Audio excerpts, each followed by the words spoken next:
अस्सलाम वालेकुम एवरीवन। उम्मीद है आप लोग सब ठीक होंगे और बहुत खुश होंगे।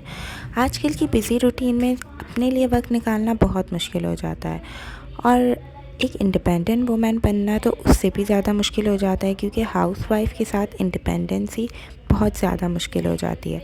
कभी कभी हमारा दिल करता है कि यार कोई एक चीज़ कर लें, क्योंकि दोनों चीज़ें करना बहुत मुश्किल हो जाता है।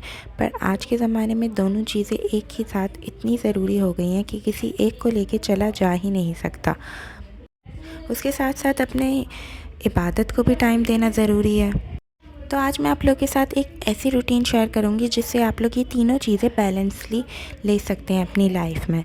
देखिए, हाउसवाइफ़ को सुबह सुबह उठना बहुत ज़रूरी हो जाता है, क्योंकि उसको अपने हस्बैंड को ऑफ़िस भेजना होता है, सबके लिए नाश्ता बनाना होता है, बच्चों के लिए नाश्ता बनाना होता है, बच्चों को स्कूल के लिए रेडी करना होता है एंड ऑल दिस।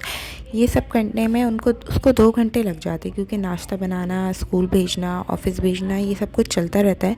तो इसमें जब वो सुबह उठती है, फ़जर की नमाज़ पढ़ना ज़रूरी है, क्योंकि आप तो सोचो कि हम दुनिया में लोगों को इतना टाइम दे दें और अल्लाह ताला को इतना टाइम नहीं दें। इसका मतलब तो हम अल्लाह ताला से ज़्यादा इंपॉर्टेंट लोगों को रख रहे हैं। तो ये एक तरह से हल्का सा भी शिर्क हो गया, क्योंकि हम अल्लाह ताला से ज़्यादा इंपॉर्टेंट लोगों को दे रहे हैं। चाहे वो लोग कोई भी हो, चाहे वो आपका शौहर हो, आपका बच्चा हो, या कोई भी हो, आप अल्लाह ताला से ज़्यादा इंपॉर्टेंट किसी को भी नहीं रख सकते। तो अगर आप लोग जल्दी उठ रहे हो, जैसे 8 बजे उठ रहे हो, थोड़ा सा पहले उठ के फ़जर की नमाज़ पढ़ लें तो ज़्यादा आसानी हो जाएगी। फिर आप पहले सो जाएं, थोड़ी देर लेट जाएं या बाकी काम कर लें, ताकि आपको फिर बहुत ज़्यादा हेक्टिक ना हो जब आपकी उठने की रूटीन है। इससे क्या होगा कि आपकी नमाज़ों की पाबंदी हो जाएगी। उसके बाद फिर अगर आप लोग नाश्ता वगैरह बनाते हैं या बच्चों को स्कूल भेजना, ऑफ़िस का काम करना, ये सब कुछ कर लेते हैं। उसके बाद फिर आप लोग, जैसे बच्चे और हस्बैंड ऑफ़िस या स्कूल और चले जाएं, आपका नाश्ता वगैरह बन जाए, उसके बाद थोड़ा-सा आप टाइम अपने आप को दें। क्योंकि देखो, जो आप काम कर रहे हो, जिसकी वजह से आप इंडिपेंडेंट हो, जैसे कहीं कोई ऑनलाइन काम कर रहे हो, कोई यूट्यूब चैनल चला रहे हो, कोई इंस्टाग्राम पे कोई चैनल चला रहे हो, कोई फूड से रिलेटेड काम कर रहे हो, तो उस काम पे आप 1 घंटा फ़ोकस कर लो, क्योंकि वो वक्त होता है सुकून का। ना कोई घर में होता है, ना कुछ चिक-चिक होती है, ना कुछ। तो वो 1 घंटा आप सुकून से अपने आप को टाइम दे सकते हो।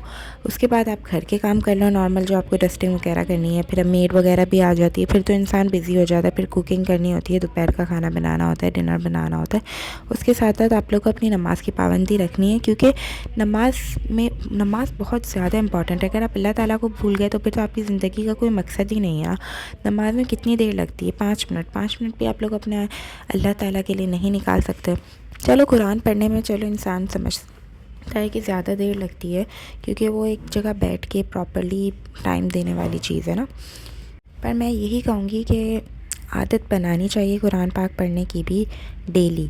चलो, अगर आप डेली नहीं बना सकते तो वीक में एक बार बना दो, संडे वाले दिन। चलो, संडे वाले दिन हाउसवाइफ का बहुत ज़्यादा ही बिज़ी होता है, पर बनाओ यार। सैटरडे नाइट बना लो, कि फिर दूसरे दिन तो चलो आराम से उठना है। सैटरडे नाइट भले आप 2 पेज पढ़ो कुरान पाक के, पर पढ़ो, ठीक है? या समझ के पढ़ो, 2 पेज पढ़ो पर समझ के पढ़ो, ठीक है? तो ऐसे आप लोग की कुरान पाक की भी रूटीन हो जाएगी। और साल में एक कुरान पाक तो आपको कंपलसरी है कि आपको कंप्लीट करना है, चाहे वो आप रमज़ान में कंप्लीट करें, चाहे वो आप कभी भी कंप्लीट करें। रमज़ान में बहुत ज़्यादा सवाब होता है कुरान पाक कंप्लीट करने का, तो आप अपनी रूटीन बना लें रमज़ान में कुरान पाक ख़त्म करने की। तो इससे आपका ये होगा कि आपकी कुरान पाक की भी रूटीन हो जाएगी। क्योंकि देखो ना, हम लोग लोगों के चक्कर में अपने अल्लाह ताला को भूल जाते हैं, और फिर एट द एंड हमें क्या मिलता है? हर इंसान हमें छोड़ के एक ना एक वक्त पे चला जाता है। वो कुरान पाक में अल्लाह ताला ने फरमाया ना, और मैं सबकी असलियत तुझे दिखा दूँगा और फिर तुझसे पूछूंगा कि कौन है तेरा मेरे सिवा। और बेशक हमारा अल्लाह ताला के सिवा और कोई भी नहीं है, और ना कोई हो सकता है। तो हम अल्लाह ताला से ज़्यादा इंपॉर्टेंट किसी भी इंसान को या किसी भी चीज़ को क्यों दें?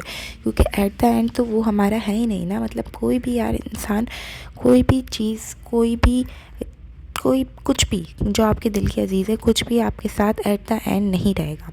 और कोई भी आपके साथ इतना लॉयल नहीं हो सकता जितना आप अपने रब को अपने साथ पाओगे। आप कहीं भी हो, किसी भी मुश्किल में हो, कहीं भी अकेले पड़ जाओ, आपका रब आपकी शायरक से भी ज़्यादा करीब होता है। तो आप उससे मोहब्बत करो, क्योंकि अल्लाह ताला की मोहब्बत से को आपको अभी ऐसा नहीं लगेगा कि यार मुझे हर्ट हो गया, ये हो गया। लोगों से आप मोहब्बत करोगे ना, तो आपको हमेशा हर्ट मिलेगा। आपको ऐसा होगा कि यार इसने मेरा दिल दुखा दिया, ये हो गया, वो हो गया। और यार, कितनी ही मोहब्बत सामने वाला इंसान क्यों ना करता हो, आपको कभी ना कभी हर्ट होगा, कोई ना कोई बात उसकी आपको तकलीफ़ देगी, पर अल्लाह ताला से मोहब्बत आपको कभी ज़िंदगी में तकलीफ़ नहीं